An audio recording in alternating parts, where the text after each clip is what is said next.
Brent and Ryan in the morning. Good morning. I'm Ryan. What are you doing, man?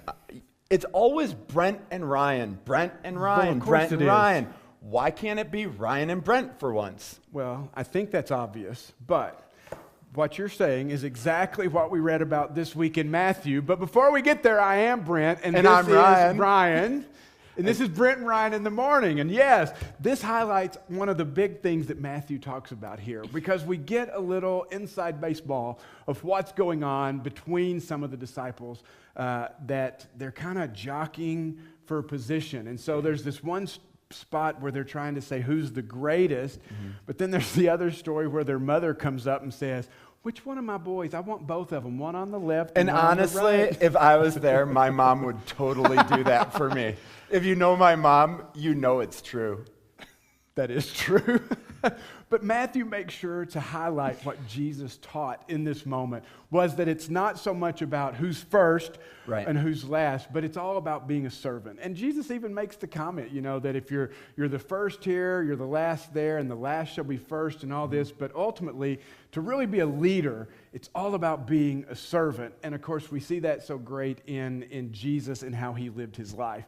But also in Matthew, we get to some interesting interactions with Jesus and the Pharisees. I love it. Some of your favorite passages. You were reading this, and you probably saw the repetition of what sorrow awaits you, what You sorrow don't like awaits that, though, do No!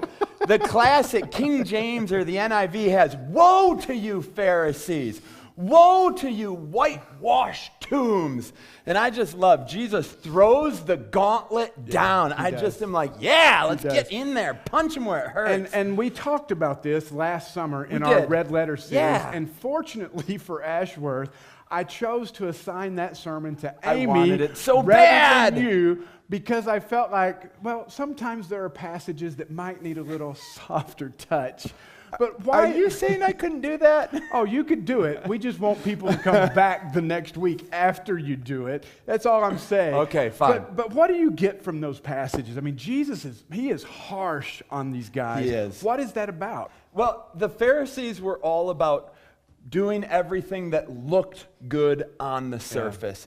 And so most of these challenges that Jesus had for them was he was saying, you're trying to follow me in all the exterior ways. And like we've talked about in several of these videos, that's not what Jesus cares about. He cares about what's on the inside. The heart. A whitewashed tomb looks beautiful and reverent, and we go, wow, the carving on that marble is amazing.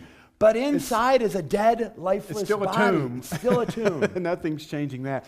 And I think it's important that we look at the language that Jesus used and that Matthew writes down, because there's no softness there. No. I mean, Jesus is certainly saying, this is a big deal. Woe to you that you need to pay attention to these things. Right. So as much as you may love it, there's a really important message there. But one thing we do see, Jesus, when he uses the hard language, it's not at the people who are far from God and are seeking. He uses the language actually for the churchgoers who have gotten too much in their own way to get to Jesus. The religious people are always the ones. He never takes that tone with the people who are deep in their sin and don't know it. Right. Those are the people he's gentle with. Yeah, because it highlights a huge danger in that we can do all the right things and be so outwardly religious without paying attention to the heart. And even as we've read through the Gospels, I mean, you see this idea where it talks about you can think you're ready, and in the end, Jesus says, I don't know you. Yeah. Because it does come down to the heart, which leads to one of the other things that I thought that Matthew talked about, which is so important, and it's just about the end. Yeah. When all this comes to a close, and we've talked before in the videos about we're not reading tea leaves, we're not picking up a newspaper and going, oh, is it going to happen now or not? That's not what I think Matthew is trying to highlight. But the important part is it's going to happen. Jesus is going to come back. And Matthew's like, be ready. Right. Be ready. And a lot of the stories Matthew brings in that Jesus told to try to teach, where several of them were, be ready. Yes. We don't know when the master's coming, but we should be responding in a way that prepares us. The 10 virgins, you better have enough oil. That's right. All these stories that really they make one point. Like a great sermon, we say one thing. We just keep saying it over and over and over. Sometimes too many times. But no, there is a real importance there that we have to be ready. Jesus is coming back. And how do we get ready? Paying attention to our heart, living in relationship with Jesus. It's not about church attendance. It's not about doing good deeds. It's, do you know Jesus? And one other thing that I think is worth pointing out here just really quickly is when Jesus talks about just maybe how we act in the world, Jesus makes that very famous statement, whatever you've done for the least of these, you've done to me. And I think that's a very important point Jesus is making, is just saying, what are you doing? Are you taking care of those less fortunate, feeding those that are hungry, giving water to those who are thirsty, clothing those who are naked, helping those who are in prison? I mean, all these things were really important.